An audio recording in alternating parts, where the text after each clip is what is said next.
এইটা বুঝবার দরকার ছিল আমাদের অনেক আগে। আমরা যখন বোঝার দরকার তখন বুঝবো আমার আমার আমার আমার তারপরে আমার ছেলে খাওয়াবে, বউ খাওয়াবে, অমুক খাওয়াবে, তমুক খাওয়াবে, ঠিক আছে, অমুক আমার তমুক আমার। এও আমার নয়।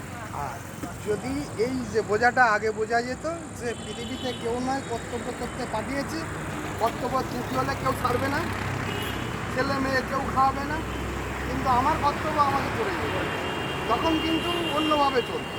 তার যদি সেই চিন্তা ভাবনা থাকে তাহলে কি ছেলে মেয়ে মানুষ করবার জন্য কী দিতে হবে সেগুলো করতাম। হ্যাঁ, তারপরে দেখা যাচ্ছে নিজে কি খাবো সেটাও রেডি হয়ে গেছে।